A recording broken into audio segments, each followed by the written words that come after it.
Okay? So the idea that, well, it's been going on for a long time doesn't work.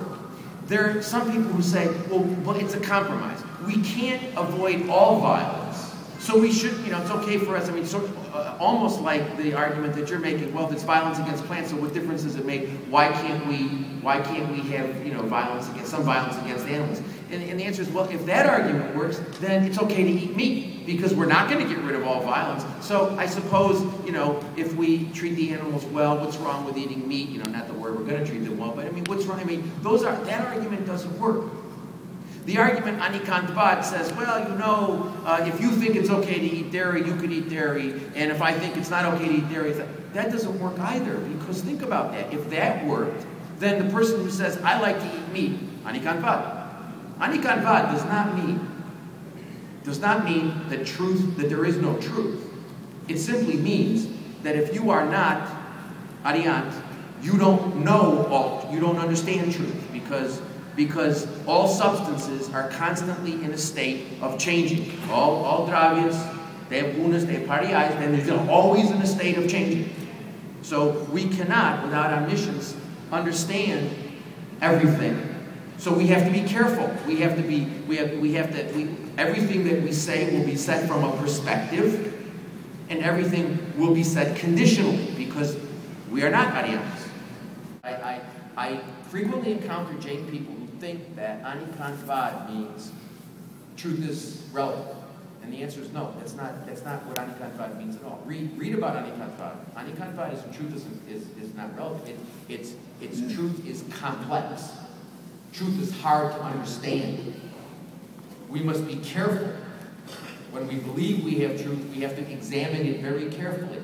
And we should never use violence to get people to accept our truth.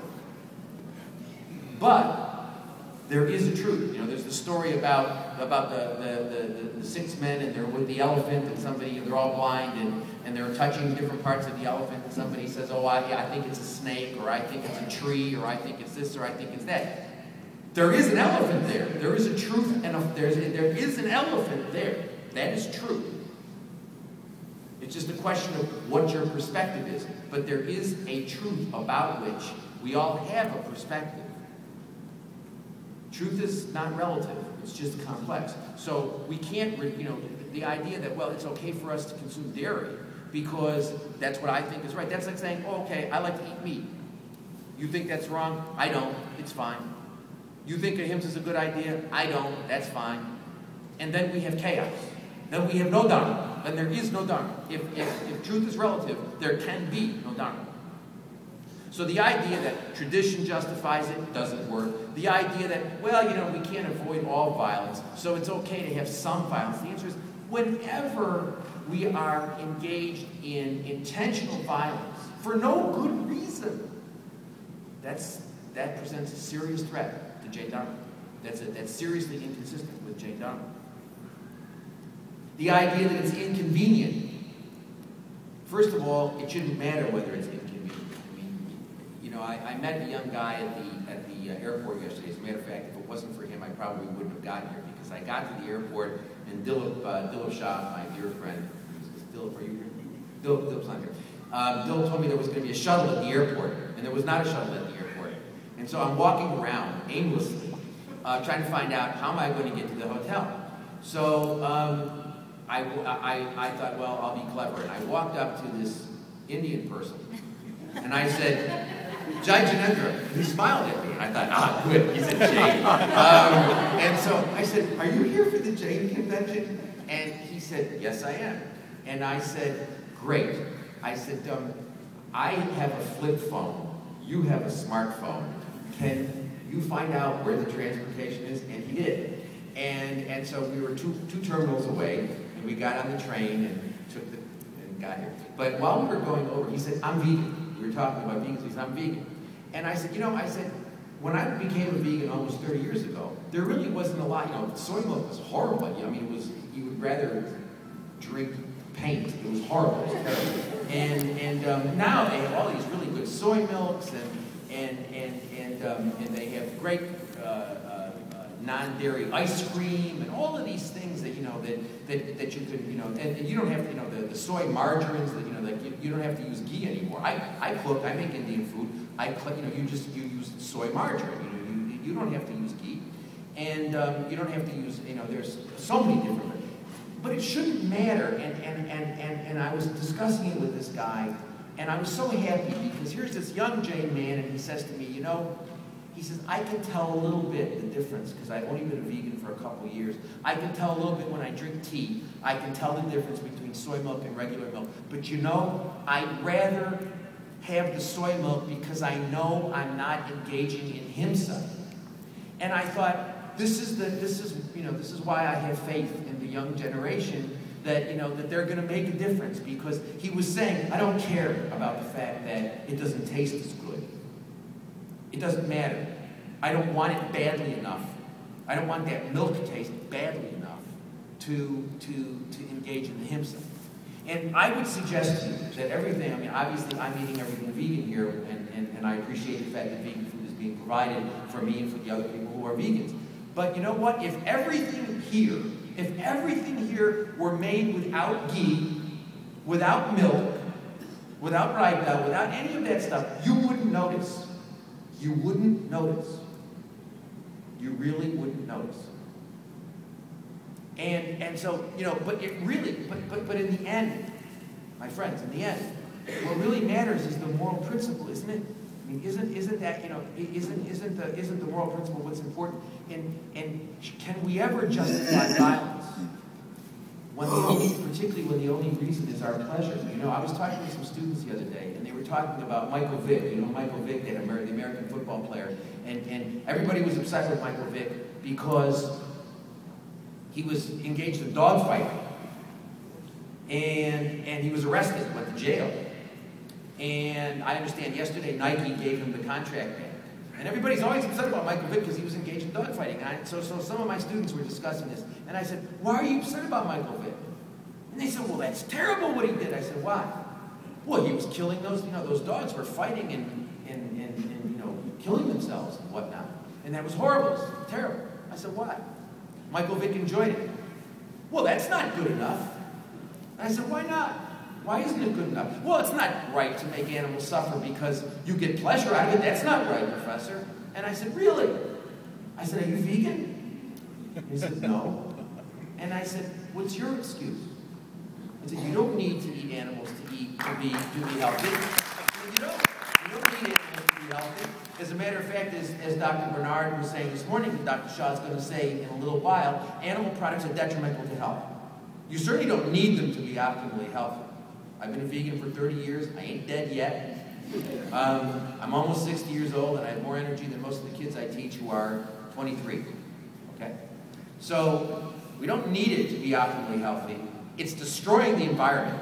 It is the largest source. Animal agriculture is more responsible for global warming than all of the burning of fossil fuel for transportation.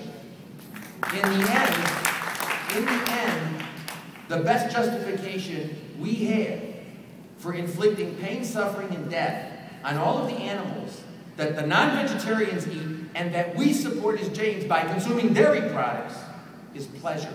And it's no different from Michael Vick sitting around watching dogs fight. There is no difference whatsoever.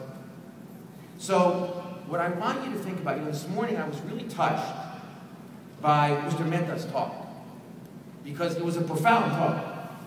It was a profound talk because he made the point, you know, that ahimsa, he talked about it being karuna, anukam, the notion that it's not just I'm gonna withdraw from you and not interfere with you. It's I'm gonna positively interact with you. I am going to facilitate. It's not live and let live, it's live and help live. That it's the positive notion of ahimsa, not the negative notion, because there is that tension at least according to some Jains, there is the tension between the negative notion of ahimsa and the positive notion of ahimsa. And I was just so impressed this morning when Mr. Mehta talked, because of the profound nature of his message, that as Jains, we should be in the forefront of human rights issues, of fighting racism, of fighting sexism, because that's all violence. Racism and sexism are violence.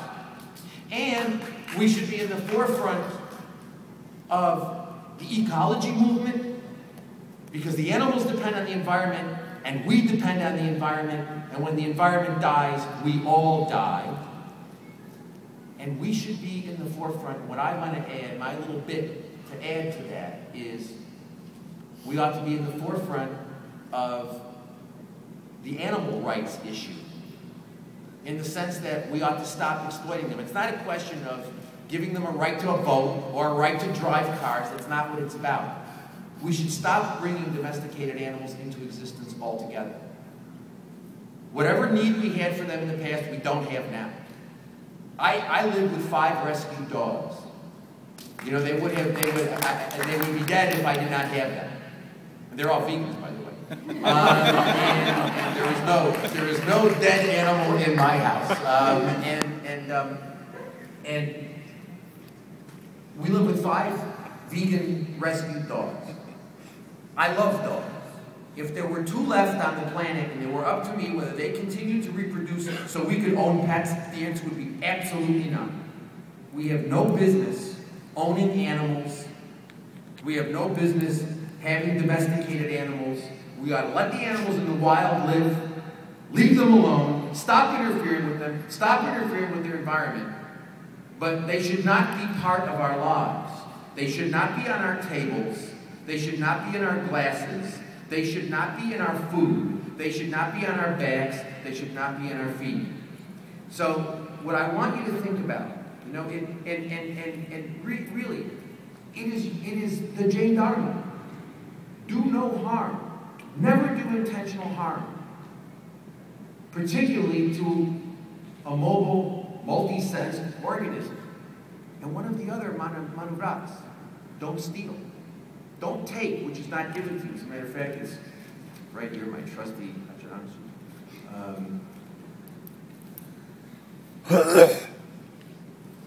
The third great vow runs thus: I renounce all taking of anything not given.